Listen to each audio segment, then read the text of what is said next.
And our next speaker is Arkady Prokopov from Spain. He is going to talk about affordable rejuvenation.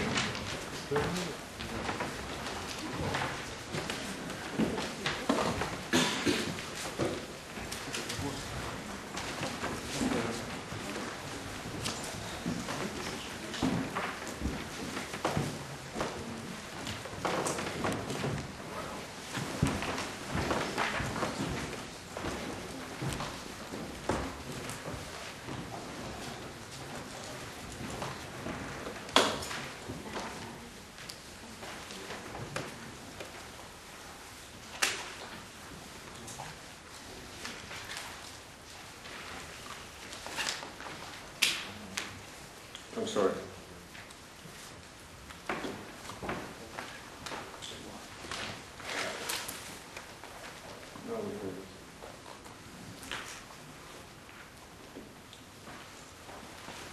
Dear colleagues, dear gerontologists and sympathizers, first of all I would like to thank organizers for giving me the possibility to present. And as a practicing physician, I will speak about very practical things. You know this picture. This is the projected number of centenarians in the US. And people who will be supposedly centenarians in 2050, now they are around 60. They are baby boomers. And we have a problem with them. Though they possess about 80% of wealth, they are not rushing to donate for biogerontological research. Why is this? Maybe they have other idea about healthy aging, and maybe they don't need prolonged lifespan. Maybe they ask for prolonged health span. And they always ask, when do you give us something practical? And quoting Aubrey, we know that the first generation of therapies will be more orientated for prevention and treatment of age-related degenerative diseases. So let's follow the roadmap. What do we have at the moment? What is sure, efficient, and what is working? Calorie restriction. It works for mice. It works for apes. The left one is ad libitum fed, and the right one calorie restricted, and they're about the same age. Some people say, oh, it doesn't work for people. I have other opinion, but it's up to you. But not everybody can follow this. The other option, physical training, especially resistant training. It is shown in a short time reverse aging in skeletal muscles, and recently it is shown it reverses aging in the brain. We see on this graph, this is the young persons with their values, these are old persons, and these are old persons after course of resistant exercising. But again, it's the problem. Only few people can do this. Also, the goal is clear, to die young as late in life as possible. I have a client, he looks a little bit like this, and he is 83. And he says, my idea of healthy aging, to drop dead being shot by a jealous rival at the age of 99. So, and the numbers are growing. There are people who already exercise, running, and certainly they will live longer and healthier. But the majority is still waiting, because, you know, it's pretty difficult.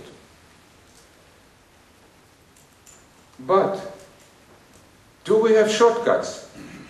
If there are any available shortcuts to help us overcome calorie restriction problems and exercising, okay, let's take a look at let me show you a short course of exercising physiology.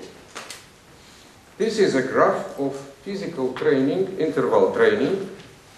5 minutes exercise, 5 minutes rest, 5 minutes exercise, 5 minutes rest, and so on. During exercise, heart frequency is rising, and in the rest pause, it sinks. Lung ventilation also, and blood volume also rises and sinks. But oxygen content in the blood and in the muscles drops during exercising. It's clear because mitochondria consume oxygen, and then in the rest pause it goes back. And the drop of oxygen during very heavy exercise can be down to 90%. I saw, for instance, with marathon runners, they exercise extremely on the treadmill and it can drop till 90. Lower, I never seen. But now I tell you, this is not physical exercising. It's inhalation of oxygen reduced air. Oxygen reduced air, by inhalation, of course, your heart frequency should increase, and blood volume should increase, and lung ventilation to compensate hypoxia. And in the pause, it goes down. What does it mean? It means that with this relatively simple intervention, we can simulate effects of physical training. Let's take a look at the picture. This is the graph of a training protocol of a senior female patient. She is 80 plus. And you see this is the hypoxic phase and this is hyperoxic phase. Here she inhales air with about 10% concentration of oxygen, and here is about 40%. And during hypoxic phase, of course, oxygen content drops and heart frequency increases, and in hyperoxic pause, it's just the reverse. It goes back to normal. Normally we have about 89%, 98% oxygen saturation in our blood. Please pay attention. But marathon training, you can drop it till 90. And here, this lady who never trained physically, her oxygenation drops lower than 80. What does it mean? For mitochondria, it's the most important signal to start to initiate all adaptational processes, all pathways, which result in the same results as by physical training. And this lady doesn't move her finger. She is meditating.